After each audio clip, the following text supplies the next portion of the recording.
I saw my island listed on Sotheby's International Realty while sitting in a cafe in Marrakesh, scrolling through luxury property porn during my lunch break from teaching English to Moroccan teenagers. Serenity Key, Bahamas. $3.8 million. Distressed sale, immediate possession available. The photos were mine. The property was mine. The distressed part was apparently me. I laughed so hard the couple at the next table asked if I was okay. I was 34 years old, living on $2,100 a month teaching salary, and I owned a $24 million island. This contradiction was about to get very entertaining. See, nobody in my family knew about the island because nobody in my family had asked me a single meaningful question in 12 years. Not since I dropped out of Princeton my junior year to find myself in Southeast Asia. They'd written me off as the failure, the disappointment, the daughter who chose poverty over potential. What they didn't know, I'd dropped out because a Princeton classmate's father, a Thai real estate developer, had offered me a job as his English translator for international deals. What started as translation turned into deal-making. By 25, I was brokering luxury property sales across Southeast Asia. By 30, I'd made enough in commissions to buy Serenity Key as a long-term investment. Then I'd gotten bored with money and gone back to teaching because I actually enjoyed it. My family's version. Sarah dropped out, wasted her life teaching English to poor kids, lives in a studio apartment, too proud to admit she failed. I called my brother James. He answered on the first ring, which was unusual since he typically ignored my calls. Sarah. I was going to call you. Why is my island listed on Sotheby's? Silence. Then, how did you find out about that? James. Why is my property listed for sale? Listen, Dad and I were trying to help. We know you've been struggling, teaching in Morocco for what, like $2,000 a month? We found out about the island and realized you were probably underwater on payments, too embarrassed to ask for help. There are no payments. I own it outright. That's impossible. You're a teacher. You can't afford. He stopped. Wait. How do you own a Bahamas island? Long story. Short version. Take down the listing immediately or I'm calling the police. Sarah, be reasonable. We're helping you liquidate an asset you can't maintain. We've already got 3 serious buyers. We're trying to save you from foreclosure. There is no foreclosure. I bought it cash in 2019. Jesus, James, you can't just sell other people's property. Dad verified it. He found the deed in public records, saw your name, saw you'd stopped making tax payments. I paid the taxes last month. $18,000. From my checking account. Another silence. You have $18,000? I have substantially more than that. Now take down the listing. No. I blinked. Excuse me. Sarah, I don't believe you. You're living in Morocco teaching English. If you actually had money, you'd be living like you had money.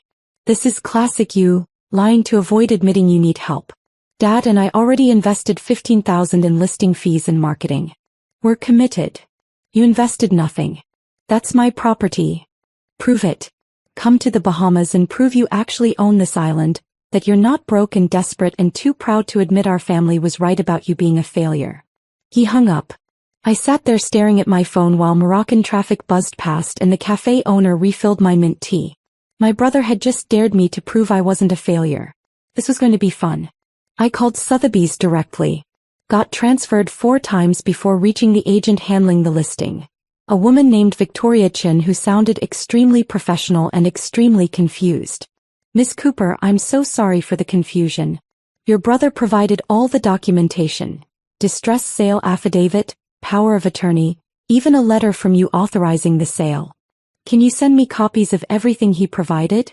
Of course, but... And can you tell me how many deposits you've collected? Pause. 3 buyers have submitted earnest money. Total of $420,000.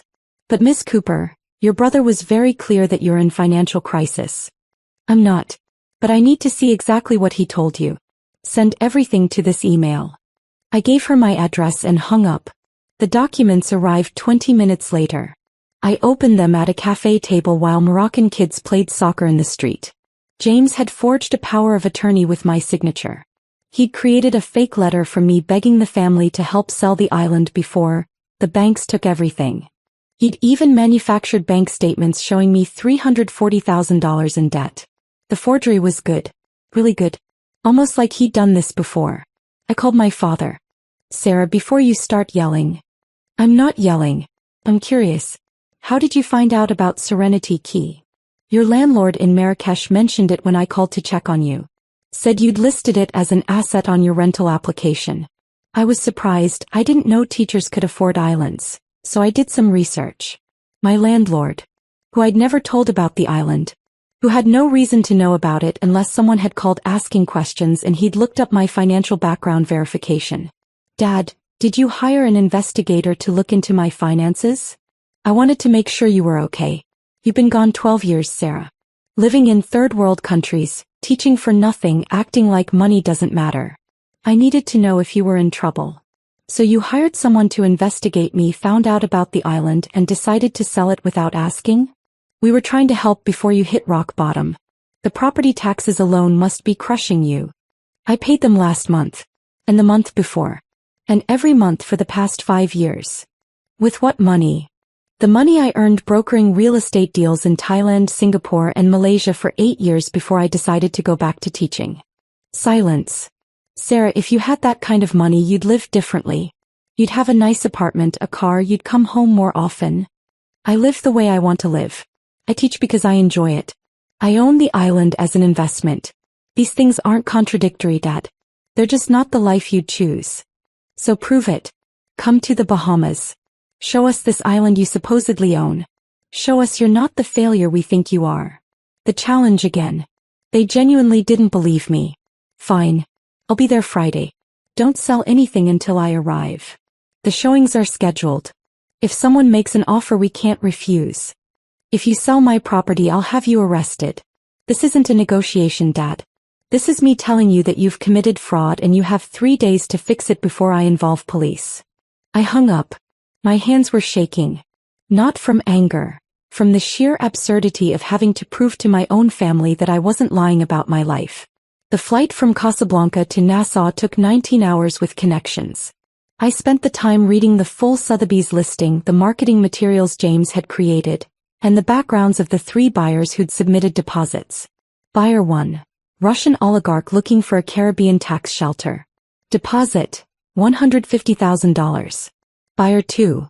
American tech CEO wanting a corporate retreat space. Deposit, $150,000. Buyer 3. Chinese investment consortium exploring Bahamas real estate. Deposit, $120,000. James had collected $420,000 in deposits for property he didn't own, from buyers who had the resources to make his life extremely difficult when they realized they'd been scammed. I landed in Nassau Friday morning. Marcus, my property caretaker, picked me up in his boat. Miss Sarah, your family's been here all week. They brought contractors to assess subdividing the island. Your brother's been sleeping in your house. How's he treating the place? Like he owns it. Marcus shook his head. Threw a party Wednesday night. 40 people. Said he was celebrating the sale. We motored across turquoise water toward Serenity Key. I could see people on the beach. My brother, my father, several people in business attire who were probably the buyers. Marcus, do me a favor. Don't tell them I'm the owner yet. Just say you're bringing a potential buyer. He grinned. This gonna be fun? Probably. We docked at the main pier.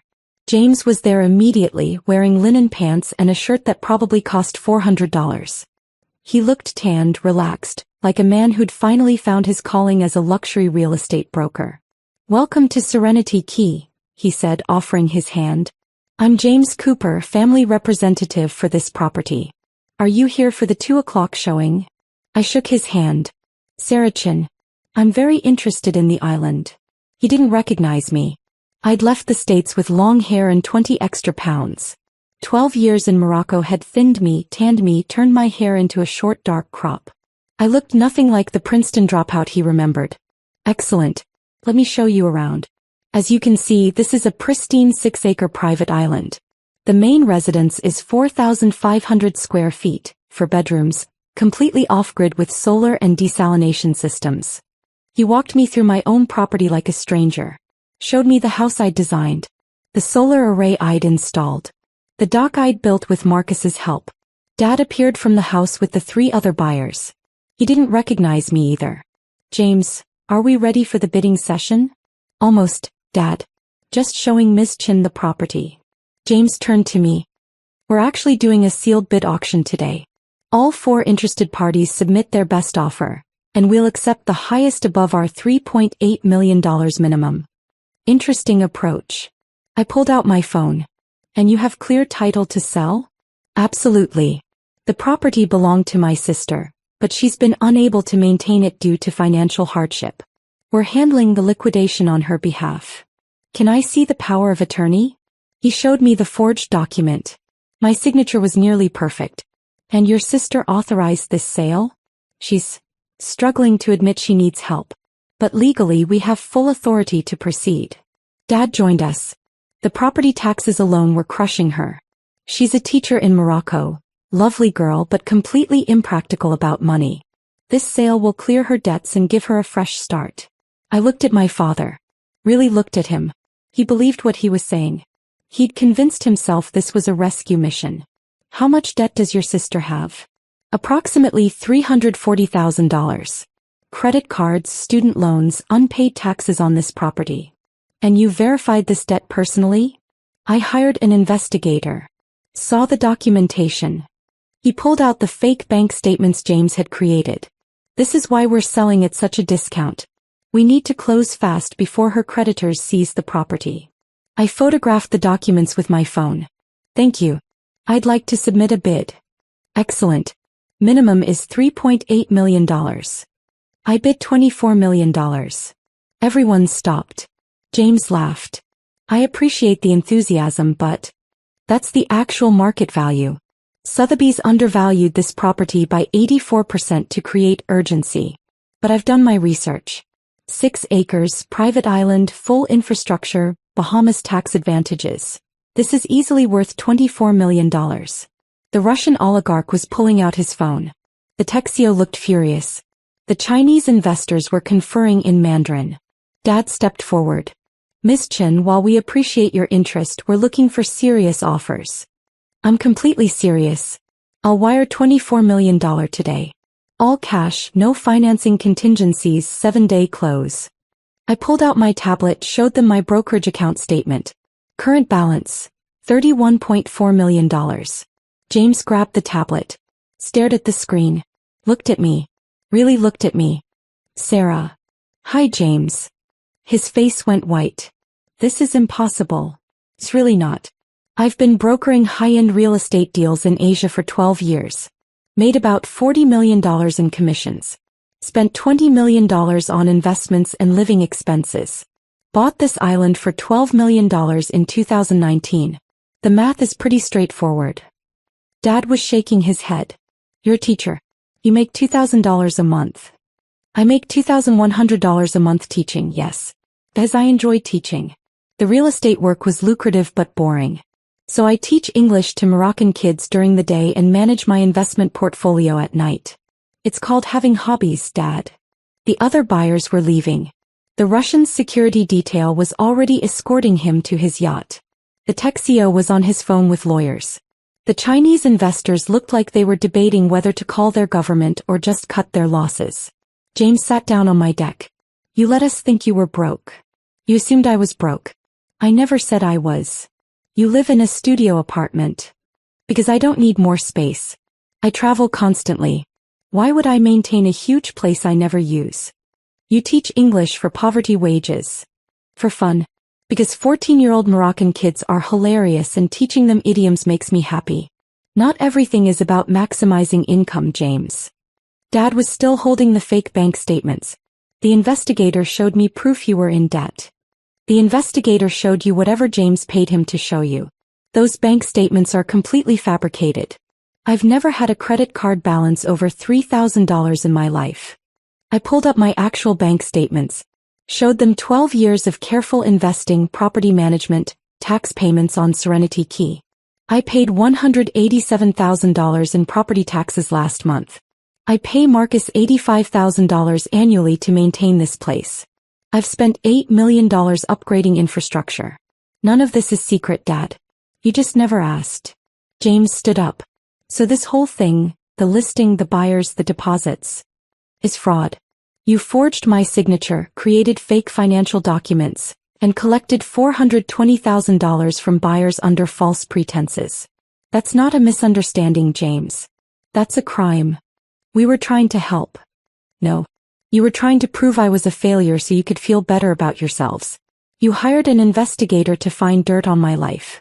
When you found out about the island, you decided it was proof I was drowning in debt rather than proof I'd succeeded beyond anything you'd imagined. Dad's phone rang. He answered, face going pale. Yes, this is Thomas Cooper. No, what do you mean federal wire fraud? We were helping my daughter. I could hear the voice on the other end. FBI. The Chinese investors had reported the fraud. International wire transfers meant federal jurisdiction. James was already on his phone trying to call his lawyer. I looked at Marcus, who'd been watching the whole thing with barely concealed amusement. Marcus, please escort my family off the island. They're not authorized to be here. By pleasure, Miss Sarah. Dad hung up. You're going to let them arrest us? Your own family. You tried to sell my island. You collected nearly $500,000 from buyers using forged documents. What did you think would happen? We thought we were helping you. No, Dad. You thought you were fixing me. There's a difference. I pulled up the power of attorney on my tablet. You didn't ask if I needed help. You didn't call and say, hey Sarah, we saw you own an island, what's the story? You immediately assumed the worst and acted on it.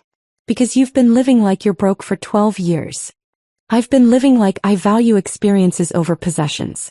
I've been living like someone who realized at 21 that making money is easy but finding purpose is hard. You saw poverty. I saw freedom. The FBI arrived by helicopter 20 minutes later. 2 agents, very serious, very interested in the $420,000 in wire transfers. James and Dad were taken for questioning. The buyers' deposits were frozen pending investigation. Sotheby's pulled the listing and launched an internal review of their verification processes. I sat on my deck watching the sunset, exactly where I'd planned to be when I bought this place 5 years ago. Marcus brought me a beer. You really gonna let them prosecute your family? I don't know yet. Part of me wants to. Part of me just wants them to finally understand I'm not who they think I am. Maybe they'll never understand. Some people can't see past their own assumptions. He was right. My family had spent 12 years convinced I was a failure. One island wasn't going to change that. My phone buzzed. Text from James. I'm sorry. Not for the listing. For never asking about your life. For assuming you'd failed just because you didn't succeed the way I expected. I stared at the message for a long time. Then I called the FBI agent. I'd like to request the charges be dropped if my family returns all the deposits and pays restitution for the buyer's legal fees. And agrees to counseling regarding boundaries and assumptions. The agent was surprised but agreed to present the offer to the prosecutor. 3 months later, James returned $420,000 to the buyers plus $80,000 in legal fees and damages. Dad paid for court-mandated family therapy which I attended exactly once via video call from Casablanca. The session was enlightening. The therapist asked Dad why he'd assumed I was in financial trouble. Because she lives like she has nothing. Or, the therapist suggested, she lives like someone who has everything she needs. Dad didn't understand the distinction. I don't think he ever will. I kept Serenity Key. Kept teaching in Morocco. Kept living in my studio apartment because it's 3 blocks from my favorite cafe and I genuinely don't need more space. My family still doesn't really get it.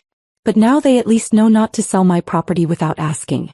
Some people measure success by possessions. I measure it by the number of Moroccan teenagers who can correctly use the phrase, that's SUS in conversation. Different metrics. Same validity.